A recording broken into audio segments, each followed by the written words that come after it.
Of all the financial titans and philanthropists of the 20th century, none are more complex or mysterious than George Soros. Like Carnegie, J.P. Morgan, and the Rockefellers, he amassed billions through ruthless business decisions, only to turn around and give away most of his fortune to advance his own personal philosophy. He can move world financial markets simply by voicing an opinion, or destabilize a government by buying and selling its currency. He also pledged more aid last year to help people in Russia than the U.S. government did. But now George Soros is worried. He thinks the global economy is coming apart at the seams and that the world needs to be protected from people like George Soros. We may now think that everything is fine, but the fact is that the system is broke and it needs fixing. What you're doing is asking some form of regulation to protect the world against you. Well, I am a player, and I think all players should be regulated. There have to be rules of the game. Take 81,000 to buy. Buy 48,000.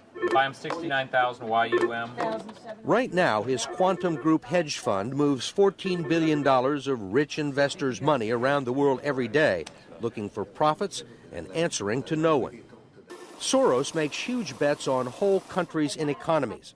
Last year, when he saw cracks in the Asia boom, he began selling the currency in Thailand.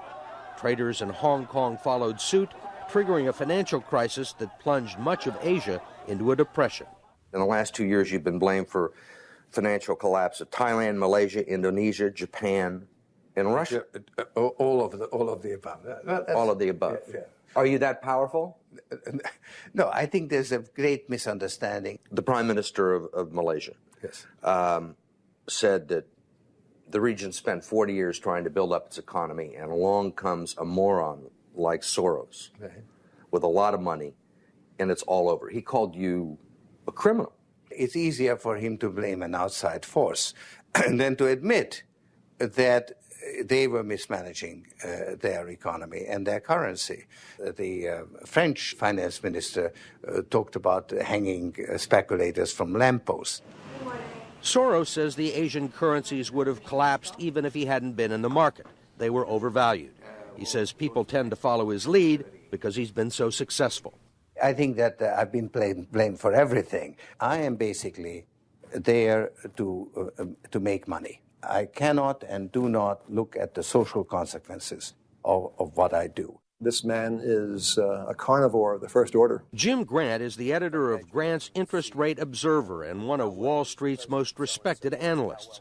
He never tires of watching Soros, in part because of the huge bets he's willing to place on his hunches. He has always amazed the people he's worked with at his audacity and his willingness to back up his commitments with enormous sums of money. It causes the blood to drain from ordinary mortals' faces. Like risking $2 billion in Russia. When the Russian market began falling apart in August, Soros was the country's single largest investor. He called the U.S. Treasury and asked Uncle Sam for $7 billion to prop up the ruble. When U.S. officials failed to intervene, Soros wrote a letter to the Financial Times of London saying he thought the Russian currency should be devalued by as much as 25%. A few words from Soros were enough to cause panic selling that fueled the crash. What's it like to have a statement that you make have such serious, grievous consequences? I mean, you can, it looks to me like in a number of situations you can take a position against a currency or make a statement, and the whole country falls apart.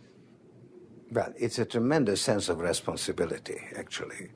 And it's also a humbling experience because I am actually trying to do the right thing, and sometimes what I do has an unintended negative consequence, as it did in Russia. For both the Russian middle class and for Soros, who lost his $2 billion. Whatever his motivations, no one can accuse him of greed. He's backed away from the day-to-day operation of his businesses and is giving away his billions now with the same determination that he made them in places like Haiti, a country that has less money in the bank than he does. Last month, he brought the First Lady with him for a look at some of the projects his foundation is funding. This is Mr. George Soros, and he's going to be helping the hospital. This year, Soros plans to give away almost $500 million around the world. In Bosnia, when the water supply to Sarajevo was cut off at the height of the siege, it was Soros who wrote a check to jury-rig a pipeline through an abandoned highway tunnel. $5 million up front can be more valuable than $50 million a year or two later. Ambassador Richard Holbrooke brokered the peace in Bosnia. At one point, after the Dayton peace agreements in Bosnia in 1995, for a considerable period of time, George had given more money to implement the peace agreements than the U.S. government had. He just could move that fast. In Russia, he pledged $100 million to help scientists who might otherwise have sold their expertise to bidders like Iran or Iraq. In Eastern Europe, he's educated a new generation. And in Ukraine, he spent millions retraining the old Soviet military. At the center of George Soros, there's an inherent contradiction. Which is? Which is, on one hand, you're the capitalist who does not care about the social consequences of his act, and on the other hand, you are a philanthropist who cares only about social consequences. How do you resolve the two? Recognizing that as a competitor, I've got to compete to win. As a human being, I am concerned about the society in which I live. Which George Soros am I talking to now? The amoral George Soros or the moral George Soros? It's one person. It's one person who at one time engages in amoral activities and at the rest of the time tries to be moral. To understand the complexities and contradictions in his personality, you have to go back to the very beginning, to Budapest, where George Soros was born 68 years ago to parents who were wealthy, well-educated, and Jewish. When the Nazis occupied Budapest in 1944, George Soros' father was a successful lawyer. He lived on an island in the Danube and liked to commute to work in a rowboat. But knowing there were problems ahead for the Jews, he decided to split his family up. He bought them forged papers, and he bribed a government official to take 14-year-old George Soros in and swear that he was his Christian godson. But survival carried a heavy price tag. While hundreds of thousands of Hungarian Jews were being shipped off to the death camps, George Soros accompanied his phony godfather on his appointed rounds, confiscating property from the Jews. These are pictures from 1944 of what happened to George Soros' friends and neighbors. You're a Hungarian Jew who escaped the Holocaust by posing as a Christian. Right. And you watched lots of people get shipped off to the death camps. Right. I was 14 years old. And I would say that that's when my character was made. In what way? That one should think ahead, one should understand and anticipate events, and one is threatened. It was a tremendous threat of evil. I mean, it was a very personal experience of evil. My understanding is that you went out with this protector of yours who swore that you were his adopted godson. Yes. Went out, in fact, and helped in the confiscation of property from the Jews. That's right. Yes. I mean, that sounds like an experience that would send lots of people to the psychiatric couch for many, many years.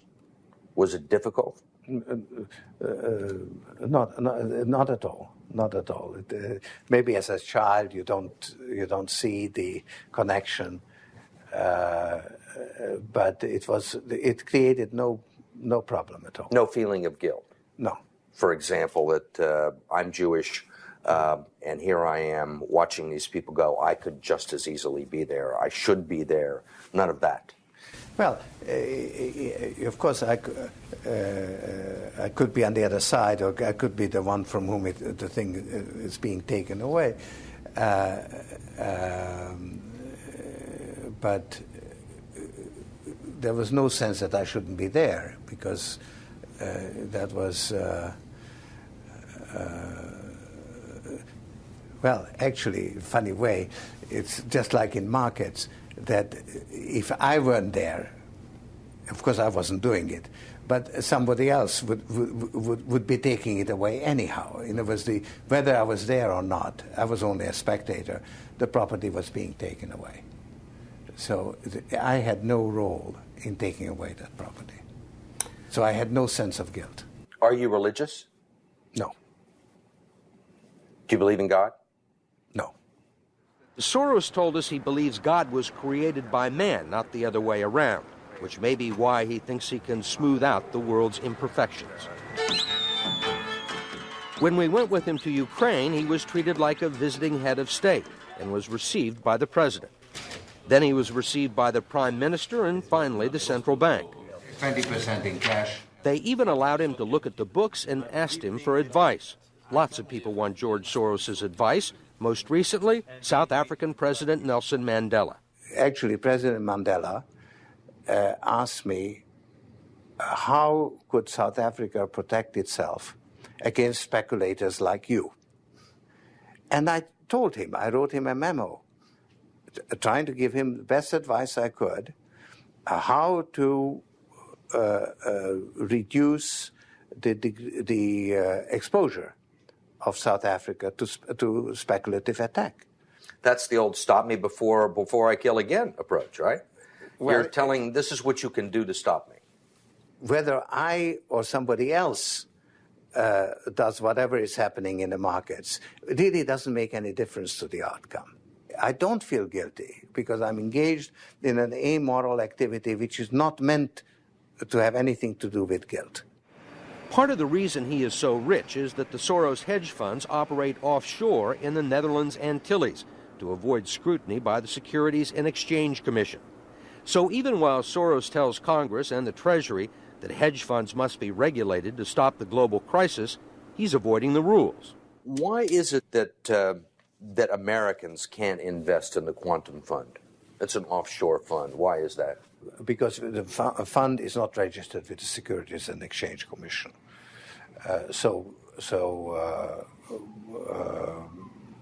We are not licensed to do business in the United States. That's right. Because? Because we are not registered with the Securities and Exchange Commission.